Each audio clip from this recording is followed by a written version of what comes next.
Chris Paul didn't get a farewell tour. They packed his bags like he was a bad roommate. I'm going to explain why I feel it's exactly what he deserves. The NBA and Los Angeles Clippers, who are now 5-16 and a complete disaster. They announced this morning that Chris Paul is no longer a part of their team. The Clippers sent Paul back to LA from Atlanta on a one-way ticket. Paul had announced this would be his last season. He's averaging 2.9 points, 3.3 assists, 14 minutes a game.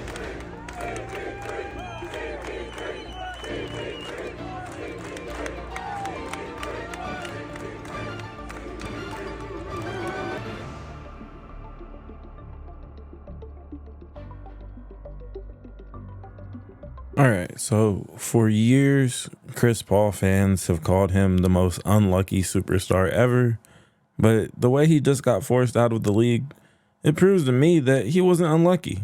He was just overrated, okay? Now, to be completely honest with y'all, I've been a Chris Paul hater for a long, long time.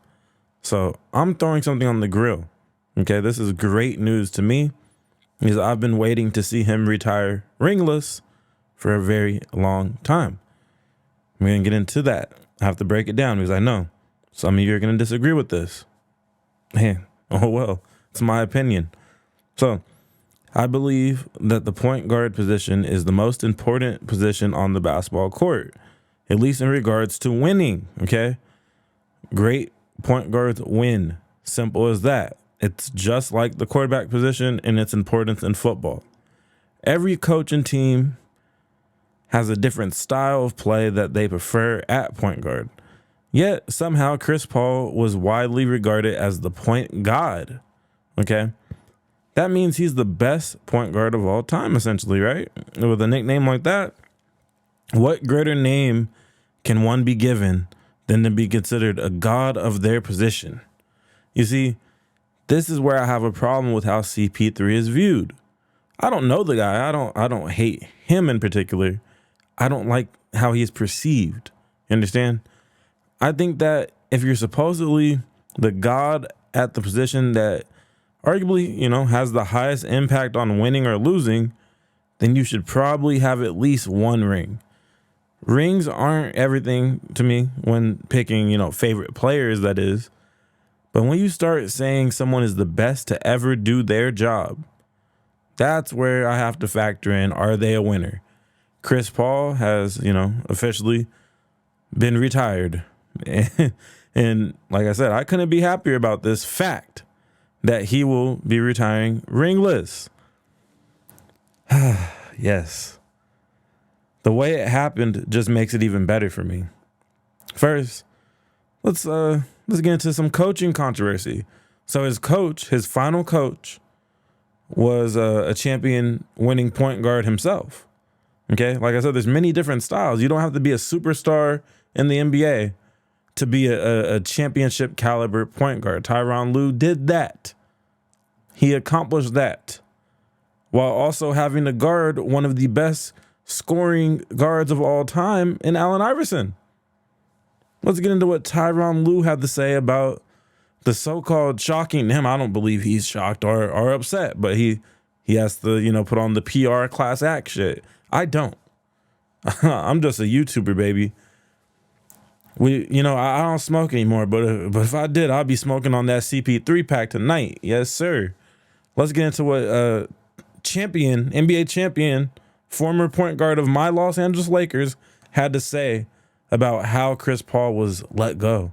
I don't like it, it just didn't work out like we thought it would, and like I said, I don't like it for CP, but it just wasn't a good fit, and we understood that, and so like I said, it was an organization, they made the choice, and so moving forward, we got to see what we do, so we'll see. I don't like it, I love it. Yeah, how about that? Okay, so looking back at CP3's ringless career, if I were to ask you, what was his best chance at getting a ring, if you're, retroactively looking at it? And most people say the Suns because he made it to the finals, right? What was that? The 2021 finals, okay? Lost to the Bucks, luckily for me. and the Bucks were the better team. They have a multiple champion at the time, multiple champion point guard in Drew Holiday. Okay, so shout out to the Bucks and Drew Holiday for that. And I actually disagree, though. I would disagree with the common answer to that question that I just threw out there. I think that the Lob City era was his best chance. He was in his prime, one, but also that Clippers team had broken records. Okay, they had like the record for most consecutive wins in a season. If not that season, if it wasn't the 2013-14 season, the nucleus of this team had broken that record at some point in their time together. And on top of that, this was easily the best Clippers team ever assembled. But how did their season end? Well, we're going to get into that right now, because it was ended by a young, promising OKC team. But the final play of that season was just, It's what made me realize that Chris Paul's nickname is absolute blasphemy. The point guard choked in an elimination game. That's not very best of all time-ish. Hall of Famer, yeah. Regular season winner, yeah. But for my criteria, like I said, you got to have at least one ring.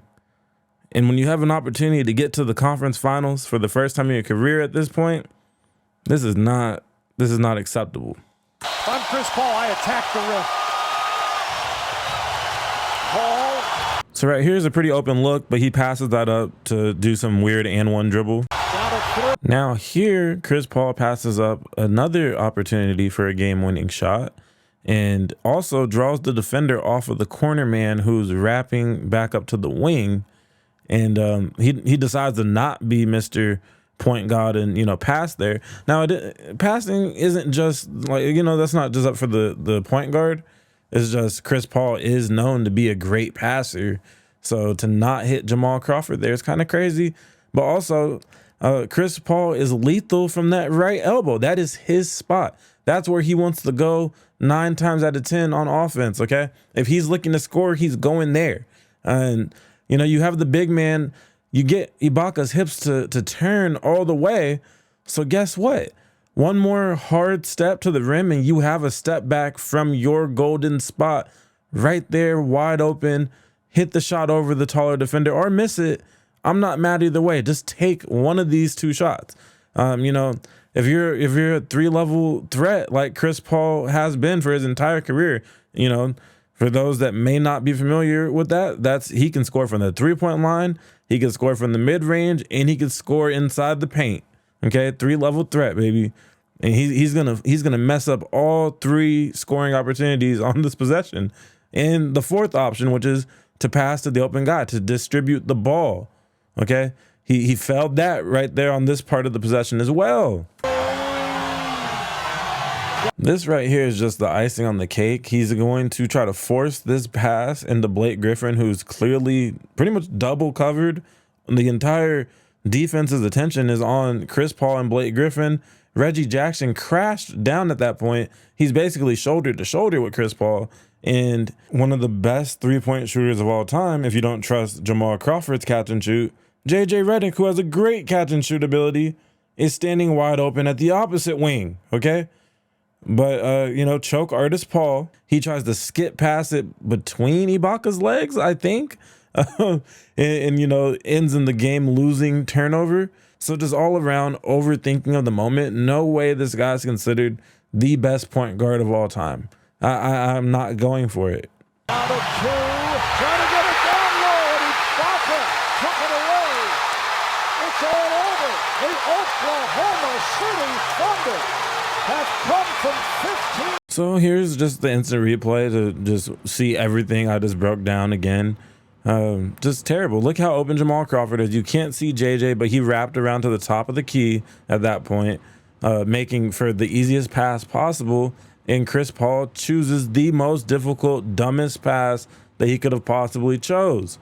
You can't make this stuff up. Just look at this. Look at this. What are you thinking? What are you thinking right there? Are you Terry Rozier, sir? Are you throwing the game? Like this is the closest that this franchise has ever come to an NBA Finals. And this is how the guy who they want, they're saying, oh, his jersey is probably going to get retired. Well, that just makes the most unserious franchise in NBA history even more unserious if you retire that jersey that went out there and did that. There's a reason why he was let go the way that he was let go. Okay. And I think this is why. I think that dude that everyone's mad at, Lawrence, everyone's so mad at Lawrence because he is, he's kind of a piece of shit. I'm not gonna lie. Now, the way they did Blake made me more mad than the way they did Chris Paul, because Chris Paul chose to come back after being, an elderly journeyman. But the way they did Blake was fucked. And he was in the prime of his career in Detroit, but it was all for nothing because that Detroit team, Detroit teams that Blake Griffin had to waste away on were terrible. But yeah, anyways. So yeah. Now, before we get up out of here to the next video, let's just tune into what Lou Williams, former Clipper great, who also had a interesting moment in Atlanta. Let's see what he has to say about this whole Chris Paul thing, because he feels the type of way, and rightfully so.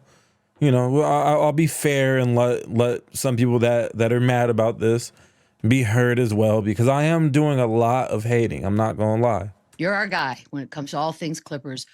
What the hell just happened, sir? Yeah, just talking to a few different people over there and just trying to understand what transpired in the early morning hours of this team being in Atlanta. But from what I've gathered, that brought an end to this abruptly was there was a few scenarios, and which CP was holding people accountable from players to staff, from coaching staff up to the front office. And from what I understand, there was a situation where he even addressed the team and apologized and said, look, my criticisms are coming from a good place. I want us to be a good team. I want us to get this thing right. And he was just holding guys accountable. Now, how some of that talk was taken or interpreted, that's up for the players and the coaching staff that was involved and how they felt about it. And then down the line, there was another scenario where he was critical of front office as well, and I think that was the one that broke the camel's back. That was the straw that broke the camel's back, when he had some criticisms for the front office as well. I think that's what brought this to a head in the early hours in Atlanta. Like I said, I'm in Atlanta. The Clippers are in Atlanta. It was about 3-something in the morning. For whatever reason, I was up, but I was up, and and that's what I was understood. But for a player who's gonna go down as a Hall of Famer, for somebody who's gonna possibly have the opportunity to be the first jersey retired in the Raptors over there at the Intuit Dome, and be the first to represent Lob City and be the first person to represent the Clippers in that manner. This is just a sour way to go out. It looks bad on the Clippers' part to do this in the late night hours. It looks bad for Chris Paul. It looks bad for all parties involved. Now, I will agree with Lou Williams with, it looks bad for all parties involved, especially for the Clippers organization. Now, you're already a dog shit organization, so why would you scare away any other possible, superstar talents from ever considering joining your team? Or at least they're going to have a second thought where it's like, you kind of got to be really desperate to consider taking your talents to the other LA team. I don't give a damn how nice the arena is, how big the wall, how loud the wall is, all the fan amenities in the world, and, all the extra money that you might get paid by some other ventures that the owner has going on. Shout out to Kawhi Leonard. But, they're all going to have to really second guess this. And what's funny also is I don't remember what year right now as I'm recording this, but I'll throw the screenshot up as I'm talking. And this team, the fact that Chris Paul probably joined knowing that this is not a championship winning team, but I guess he thought that they would at least be competitive. Maybe, no, actually, he might be delusional enough to have thought they could have won it all. I'm not exactly sure. I'm not in the man's head.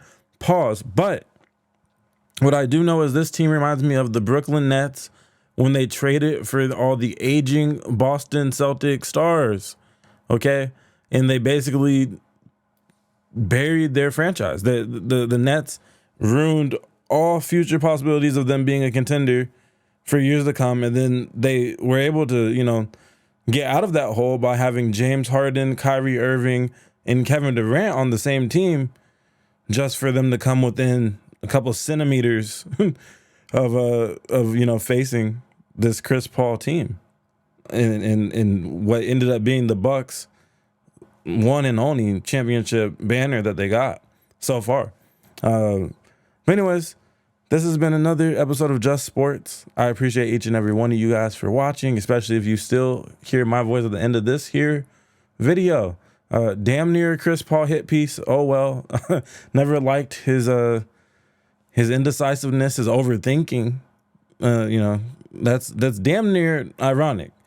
But either way, I appreciate each and every one of you. And until next time, peace.